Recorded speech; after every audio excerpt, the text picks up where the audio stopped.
आज सीमांचल की सरजमी पर असदुद्दीन ओवैसी आ रहे हैं। उनका 3 दिवसीय दौरा है सीमांचल में, और वो 16, 17 और 18 सीमांचल में कई जगहों पर जनसभा करेंगे। और बड़ी हुजूम के साथ एआईएमआईएम के चाहने वाले अभी बागडोरा एयरपोर्ट के सामने खड़े हैं उनके इस्तकबाल में। हमारे साथ एमआईएम के कार्यकर्ता जो बड़ी हुजूम में आए हैं, कुछ लोग हमारे साथ हैं, बात करते हैं। कैसा लग रहा है ओवैसी साहब आ रहे हैं, क्या तैयारी है? आज से हम लोग के लोकसभा इलेक्शन के लिए तैयारी जोरों पर और चलेंगे। इंशाल्लाह पहला दौरा है उनका, और आज से हम लोग लोकसभा के लिए अख्तरुल इमाम साहब को संसद बनाने के लिए पूरे जोर शोर से इंशाल्लाह कामयाबी होंगे। और वहाँ आ रहे हैं, उनके लिए हम लोग स्वागत के लिए आए हैं। जो लोग उनको बीजेपी का एजेंट बताते हैं उनको कुछ कहेंगे आप? वो खुद एजेंट है, वो सब अपने अपने एजेंट है वो। हाँ, आप कैसे देखते हैं इस दौरा को, कितना असर होगा सीमांचल के लोगों पर? ये सीमांचल के लोगों का दौरा इससे पहले भी आजमाया गया है। इंशाल्लाह दौरा पहले से भी अच्छी तरीके से तैयारी है इस बार। इंशाल्लाह हम जिसके लिए आए हैं या जिसके लिए रात दिन से मेहनत कर रहे हैं, वो हमारे जो है अख्तरुल इमाम साहब, इंशाल्लाह इस बार उसको जो है हम लोग जो है सांसद बना के ही इंशाल्लाह छोड़ेंगे। राहुल गांधी का भी दौरा हुआ, उनका असर नहीं हुआ? उससे कोई फ़र्क नहीं पड़ रहा है, क्योंकि आने वाले बहुत दिन उससे उन लोगों का देख चुके हैं कांग्रेस क्या कर रही है और बीजेपी क्या कर रही है। ये सबको उनको बता के गए हैं कि एमआईएम बीजेपी की एजेंट है। वो एजेंट जो है खुद साबित हो गए हैं, बी टीम साबित हो गए खुद वो।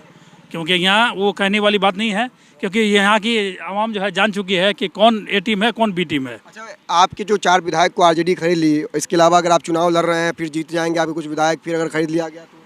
खरीद बिक्री का ये सिलसिला नहीं चलेगा अब, क्योंकि यहाँ जो है कुछ आदमी वैसे थे जो चले गए थे, वो आज जो है घर के हैं ना घाट के हैं, कहीं के नहीं है। क्या लहर कैसा चल रहा है ओवैसी साहब का इस वक्त? ओवैसी साहब का पूरे सीमांचल में ये इससे पहले भी लहर चल रहा था, आज भी लहर है। अच्छा, मैं ये कहना चाह रहा हूँ कि कुछ मुसलमान ही हैं जो उनको लगातार बीजेपी के बी टीम या एजेंट कहते हैं, उन लोगों से क्या कहेंगे आप? नहीं, बीजेपी का वो जो है अपने आप को खुद जो है गुलामी का जो है ये कर लिए हैं, पट्टा बांध लिए हैं, तो वो लोग तो कहेंगे ही।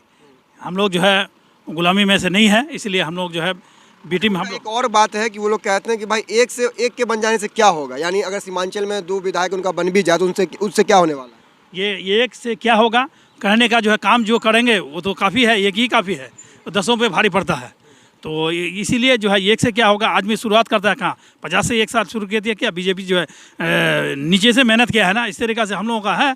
आज भी जो है यहाँ विधायक सांसद है, यहाँ भी है, तेलंगाना में भी है, इसलिए जो है सीमांचल में कहीं ना कहीं असदुद्दीन ओवैसी साहब का असर देखने को मिलता है। क्योंकि 2020 का चुनाव अगर देखें तो 5 विधायक उनके जीते थे, लेकिन मिथिलांचल की अगर बात करें या फिर बिहार के दूसरे क्षेत्रों की अगर बात करें तो वहाँ एमआईएम का कोई सिक्का नहीं चल रहा। तो खैर रिपोर्टर हैं, आपको पता होगा कि मिथिलांचल के जितने भी ज़िले कनेक्टेड हैं, अभी तक अल्हम्दुलिल्लाह हम लोगों ने 2 लाख एक्टिव मेंबर बनाया है पूरे मिथिलांचल में।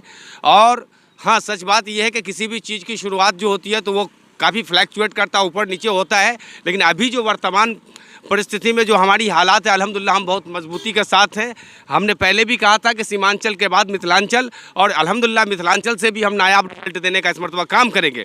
दूसरी बात, अभी जो आप हमारे हजरत से सवाल कर रहे थे, अब क्या है, ये कहते हैं आरजेडी वाले या दूसरे जो जदयू के नेता है या जो सो कॉल्ड सेकुलर जो भी पार्टियाँ हैं, अब वो किस चीज़ का मुँह देख रहे हैं।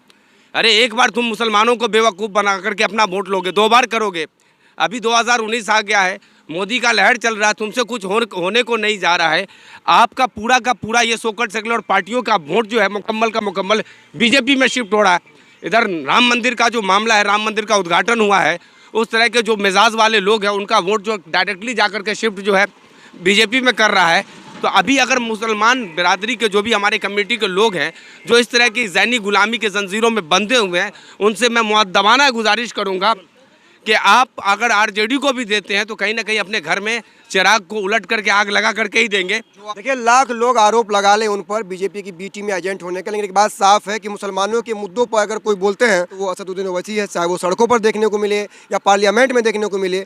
साफ तौर पर मुसलमानों की आवाज़ कोई है तो वो असदुद्दीन ओवैसी है। हालांकि उनके ऊपर मुसलमानों के द्वारा ये आरोप लगाया जाता है कि भाई वो बीजेपी के लिए काम कर रहे हैं या फिर बीजेपी की बी टीम है, लेकिन यहाँ सीमांचल में साफ देखने को मिल रहा है कि जिस तरह से 2020 के विधानसभा चुनाव में भी उनके 5 विधायक जीतकर विधानसभा गए थे, हालांकि 4 विधायक आरजेडी में शामिल हो गए, लेकिन इस बार लोकसभा चुनाव 2024 का भी परिणाम देखने को मिलेगा, क्योंकि अख्तरुल इमाम साहब को लेकर जो तरीके से तैयारी है उसी को लेकर असदुद्दीन ओवैसी सीमांचल दौरे पर आए हैं। देखना ये रहेगा कि इस दौरे का असर लोगों पर कितना होता है और लोग क्या असदुद्दीन ओवैसी साहब के कहने पर या उनके आने पर अख्तरुल इमाम साहब को सांसद बनाकर पार्लियामेंट भेजते हैं या नहीं भेजते हैं।